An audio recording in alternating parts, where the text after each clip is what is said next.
Jai Gurudev. I am Swasti of SSRVM Karkala. I am going to do mono art on Sita Abharan Drishya in Kannada. Bhavati Viksham Devi, Bhavati Viksham Devi, Bhavati Viksham Devi. ಓ ಯಾರು ಬಂದಂಗಾಯ್ತಲ್ಲ. ಯಾರೋ ಋಷಿಗಳು ಭಿಕ್ಷಾಟನೆಗೆ ಬಂದಿರಬಹುದು. ನಾನು ಈಗಲೇ ಹೋಗಿ ಮಾತನಾಡಿಸುತ್ತೇನೆ. ಅಯ್ಯೋ, ಆದರೆ ಲಕ್ಷ್ಮಣ ಹೇಳಿದ ಮಾತುಗಳೆಲ್ಲ ನೆನಪಾಗುತ್ತಿವೆಯಲ್ಲ. ಈ ಕಾಡಿನಲ್ಲಿ ರಾಕ್ಷಸರು ಮಾಯಾವಿಗಳಾಗಿ ವೇಷ ಬದಲಾಯಿಸುತ್ತಾರಂತೆ. ನಾನೀಗ ಏನು ಮಾಡಲಿ? ಈ ಲಕ್ಷ್ಮಣ ರೇಖೆ ನನ್ನ ರಕ್ಷಣೆಗಾಗಿ ಅಲ್ಲವೇ? ಇರಲಿ, ಇದರ ಒಳಗೆ ನಿಂತು ಮಾತನಾಡಿಸುತ್ತೇನೆ. ಪೂಜ್ಯರಿಗೆ ವಂದನೆಗಳು. ತಾವಿಲ್ಲಿ ಬಂದ ಕಾರಣವೇನು? ಮಾತೆಗೆ ವಂದನೆಗಳು. ನಾನಿಲ್ಲಿ ಹತ್ತಿರದವನಲ್ಲಿ ವಾಸಿಸುತ್ತೇನೆ. ನಿಮ್ಮ ಬಳಿ ಭಿಕ್ಷೆಗಾಗಿ ಬಂದಿರುವೆ. ತಾಯಿ, ದಯಮಾಡಿ ಭಿಕ್ಷೆ ನೀಡು.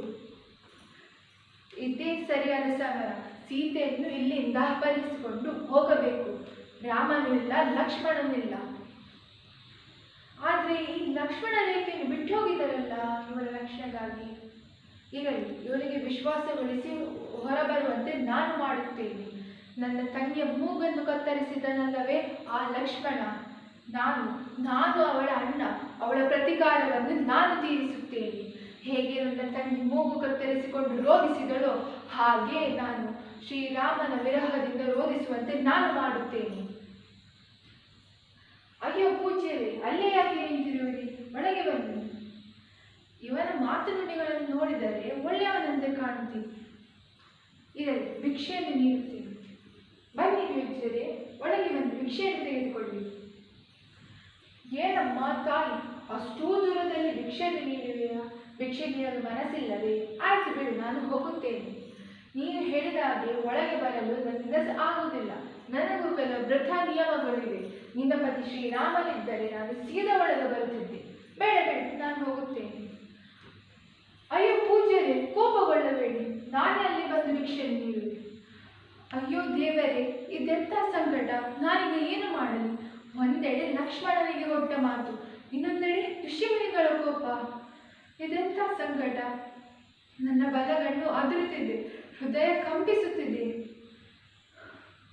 ಇದರಲ್ಲಿ ಇವರಿಗೆ ಭಿಕ್ಷೆಯನ್ನು ನೀಡಿ ಕೃತಜ್ಞನಾಗುತ್ತೇನೆ. ಪೂಜ್ಯರೇ, ಈಕೋ ಬನ್ನಿ, ಭಿಕ್ಷೆಯನ್ನು ತೆಗೆದುಕೊಳ್ಳಿ. ಬನ್ನಿ ಮಾತೆ, ಬನ್ನಿ. ಈ ಜೋಳಿಗೆಗೆ ಭಿಕ್ಷೆಯನ್ನು ಹಾಕಿ. ಇದೇ ಸರಿಯಾದ ಸಮಯ. ಸೀತೆಯು ಗೆರೆ ದಾಟಿ ಬಂದಿದ್ದಾಳೆ. ಇವಳನ್ನು ಅಪಹರಿಸಿಕೊಂಡು ಹೋಗಬೇಕು. ಅಲ್ಲೇ ದೂರದಲ್ಲಿ ಪುಷ್ಪಕ ವಿಮಾನವನ್ನು ನಿಲ್ಲಿಸಿದೆ. ಬಂದಿಯ ಸೀತೆ, ಬಾ. ನನ್ನ ಹೃದಯಕ್ಕೆ ಬಾ. ನನ್ನ ಸ್ವರ್ಣ ಲಂಕೆಗೆ ಬಾ. ನಾನು ಲಂಕೆಯ ಅಧಿಪತಿ, ಶೂರ್ಪನಾಗಿ ಅಣ್ಣ ರಾವಣ. ನಿನ್ನ ಪತಿ ಶ್ರೀರಾಮ ಆ ಮಾಯ ಜಿಂಕೆಗೆ ಸೋದರಲ್ಲ. ನಿನಗೆ ಬಂಗಾರದ ಜಿಂಕೆಯನ್ನು. ನನ್ನ ಲಂಕೆಯಲ್ಲಿ ಅಂಕೆಲ್ಲದಷ್ಟು ಬಂಗಾರವಿದೆ. ಬಾ ನನ್ನ ಜೊತೆ. ಏನು, ನೀನು ರಾವಣನೇ? ಶೂರ್ಪನಾಗಿ ಅಣ್ಣನೇ? ಬಿಡು ನನ್ನ ಕೈಯನ್ನು. ನನ್ನ ಪತಿಗೆ ತಿಳಿದರೆ ನಿನ್ನನ್ನು ಸುಮ್ಮನೆ ಬಿಡುವುದಿಲ್ಲ. ನಿನ್ನನ್ನು ಸರ್ವನಾಶ ಮಾಡಿಬಿಡುತ್ತಾರೆ. ಬಿಡು ನನ್ನ ಕೈಯನ್ನು. ಇಲ್ಲಿಂದ ಹೋಗು.